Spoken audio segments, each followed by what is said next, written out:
Hello mes petits fans de cuisine. Alors aujourd'hui on va faire un pudding du Nord. Donc pour cela il va nous falloir forcément du pain rassis. Donc là je l'ai déjà préalablement mis à tremper dans du lait tiède. Donc il nous faut 500 g de pain rassis et 1 litre de lait tiède. Ensuite il nous faut 280 g de cassonade, 60 g de raisins secs. Alors moi j'ai mis des cranberries, donc voilà, 4 œufs que voici, un sachet de sucre vanillé, donc moi je mets ma petite vanille de Madagascar, et alors un fruit au choix, donc vous pouvez mettre 2 pommes, vous pouvez mettre des poires, moi je vais mettre quelques clémentines, donc voilà, et puis du sucre glace pour décorer à la fin. Donc préalablement, donc trempez votre pain dans le lait tiède pendant 30 minutes. Vos raisins secs ou vos fruits secs, pareil, moitié eau, moitié rhum pendant 30 minutes. Voilà, suivant la taille de vos raisins, hein, ne mettez pas 1 litre pour un tout petit peu de raisin. Voilà, je vous fais confiance. Alors, donc, une fois que mon pain a trempé, eh bien, on va venir l'écraser dans notre saladier, bien sûr, en gardant tout le lait. On va aussi préchauffer notre four à 180 degrés, donc moi, c'est chose faite. Donc, je transvase tout mon pain dans mon saladier et je vais venir l'écraser. Voilà, donc vous l'aurez compris, en fait, le pain et le lait, ça va être la base de notre gâteau. C'est comme si on avait mis de la farine, tout simplement. Donc on l'écrase bien avec la fourchette.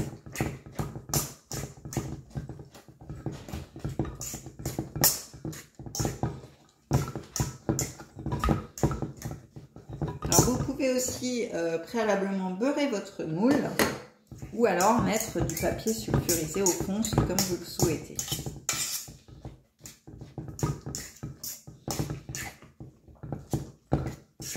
Voilà, mon pain est écrasé.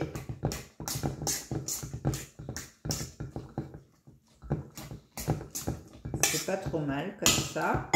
Vous voyez. Hop. Donc, on va rajouter donc nos fruits. Alors moi j'ai dit que je prenais mes petites clémentines. Donc je vais les découper et je vais les rajouter dans mon saladier.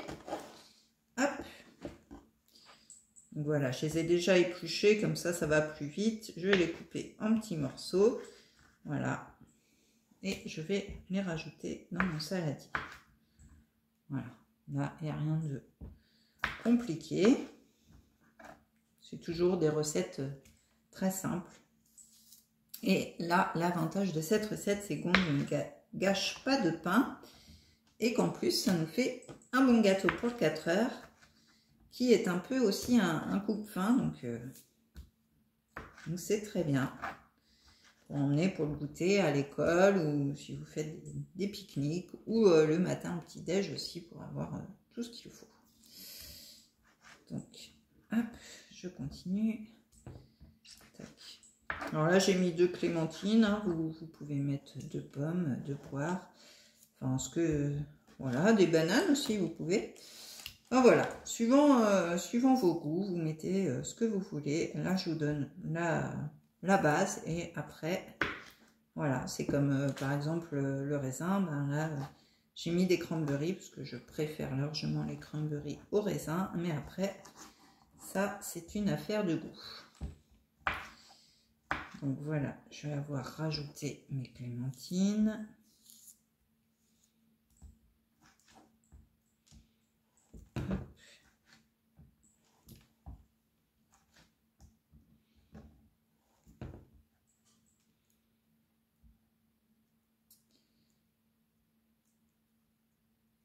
Alors, je vais y arriver.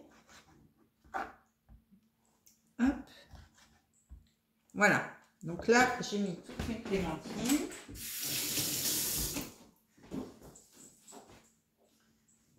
Je vais rajouter ensuite donc mes œufs.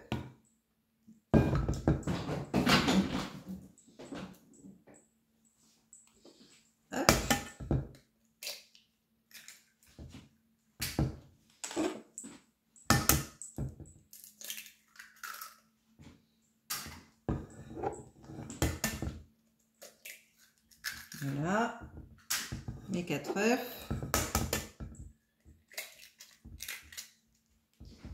Voilà. Ma petite gousse de vanille. Enfin, ma petite pointe.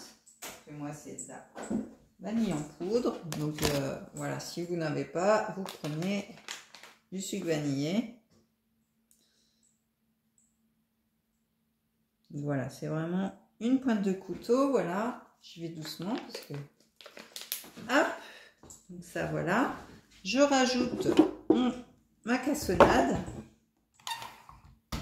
Donc, la cassonade, on a dit qu'il en fallait 280 grammes.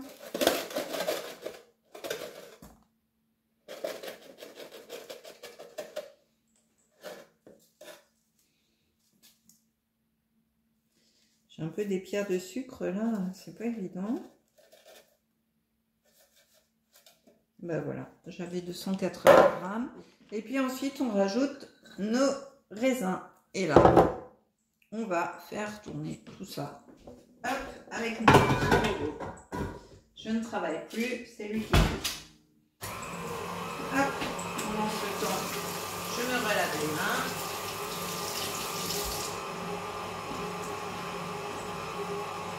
Voilà.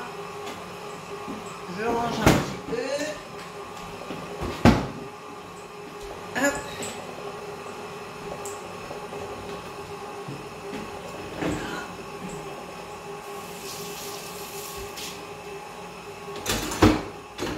Hop.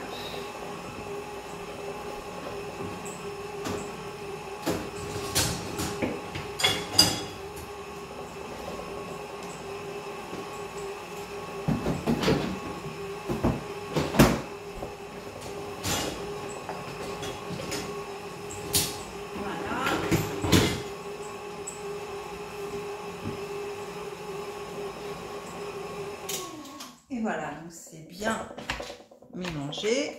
Alors, je vais nettoyer mon plan de table parce que j'ai un petit peu mis du jus de clémentine partout.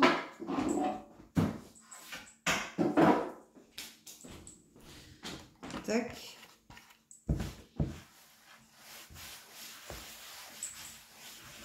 Voilà. Que ce soit propre, je range ma petite balance. Et voilà, donc je reprends mon mélange.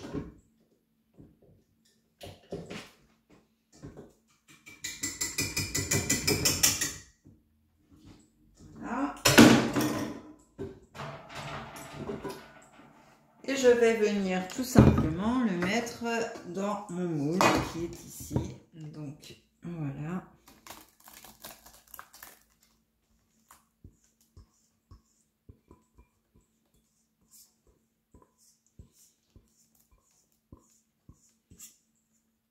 Et voilà, donc il est bien beau, bien garni. On va l'enfourner dans un four chaud à 180 degrés.